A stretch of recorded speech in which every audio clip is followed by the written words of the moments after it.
사람들은 흔히 수녀라고 하면 경건하고 성스러운 이미지를 떠올립니다. 그녀들은 정결, 정빈, 순결의 3대 서원을 서약하며 하나님께 헌신하는 삶을 살아가죠. 하지만 수녀는 아이러니하게도 이와 상반되는 공포 장르의 좋은 소재가 되기도 합니다. 그들은 본래의 수녀들과는 달리 악마에게 홀려 사악하며 이와 마주친 자들은 누구든 공포에 질리게 만들죠. 그런데 영화 속에서만 등장할 것 같은 이러한 사악한 수녀가 실제로 존재했었다고 하는데요. 그녀는 17세기 이탈리아에 실존했던 마리아 수녀입니다.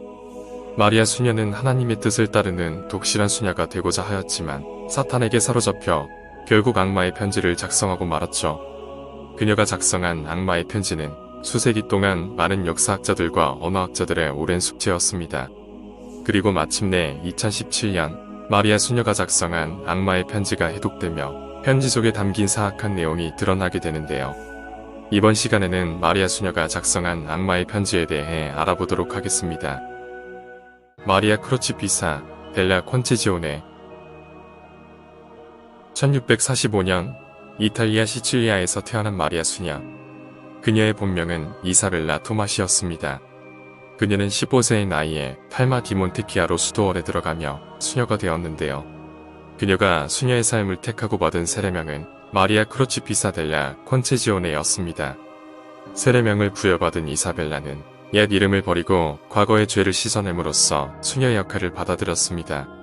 온화하고 친절한 성격을 가진 그녀는 동료 수녀들과 빠르게 친구가 되었으며 성가대에 합류하고 기도에 매진하는 등 여느 수녀와 다름없는 독실한 신앙심을 보여주었습니다. 그런데 언제부턴가 마리아 수녀에게 이상 증상이 나타나기 시작하였는데요.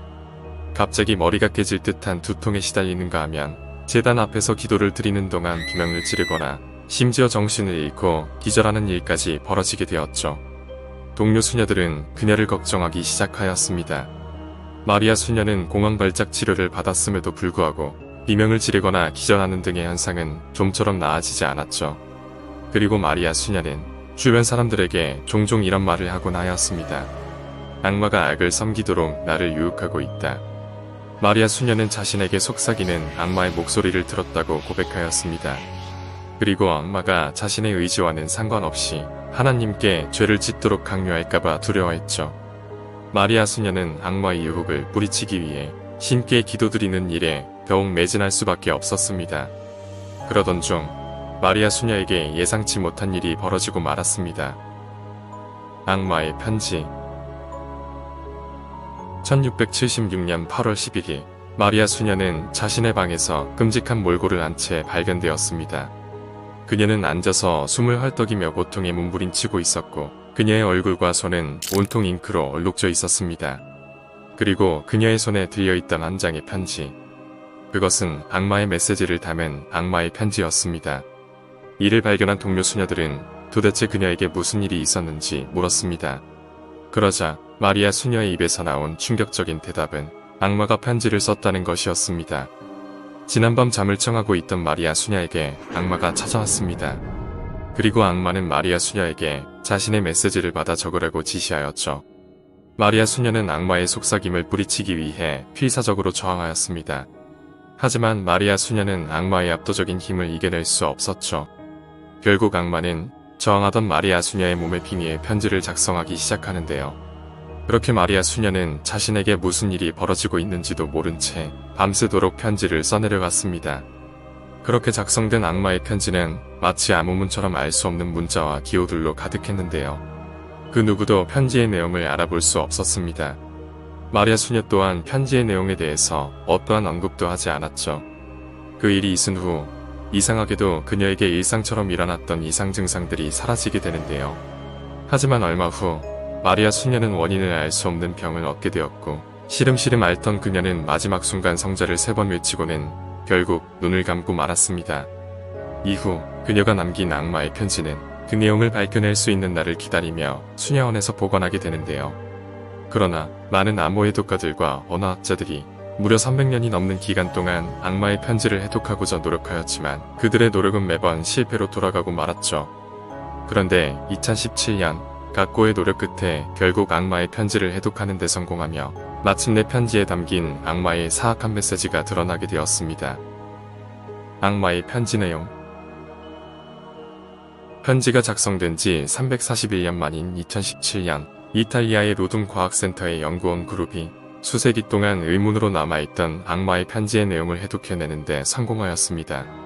로둠 과학센터의 센터장이었던 다니엘 아바테의 말에 따르면 마약, 무기, 음란물 등 각종 불법적인 범죄 이혼 쌍인 다크웹을 통해 편지의 내용을 해독할 수 있었다고 하는데요. 연구팀은 각국의 정보기관에서 암호 해독을 위해 사용하던 프로그램이 있다는 사실을 알게 되었고, 이 프로그램을 찾기 위해 들어갔던 곳이 바로 다크웹이었습니다. 그리고 연구팀은 해당 프로그램을 활용하여 편지 내용을 해독하고자 시도하였는데요. 연구팀은 고대 라틴어를 비롯해 히브리어, 그리스어, 시리아어, 그리고 전 세계의 크고 작은 부족들의 문자들까지 현존하는 수백 가지의 문자들을 입력하여 편지의 내용을 해독하기 시작하였습니다.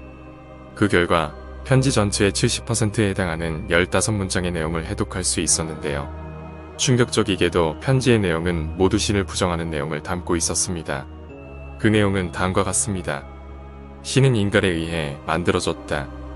신이 인간을 자유롭게 할 수 있다고 생각하지만 이 믿음은 누구에게도 도움이 되지 않는다. 적어도 스틱스는 확실히 존재한다. 신과 예수는 무거운 짐에 불과하다. 편지의 내용은 하나님의 말씀에 따르는 수녀가 작성할 수 있는 내용들이 아니었습니다.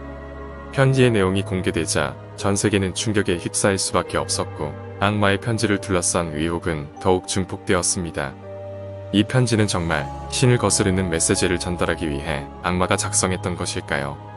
하지만 대부분의 사람들은 악마의 존재를 믿지 않았습니다. 그리고 많은 학자들은 악마가 아닌 마리아 수녀가 편지를 직접 작성했을 것이라 여기고 있는데요. 어렸을 때부터 지루한 수녀원 생활을 해온 그녀가 수녀의 삶에 만족하지 못하고 자신의 이단적이고 반항적인 생각을 본인만 알아볼 수 있는 언어로 작성했을 것이라 추측하고 있습니다.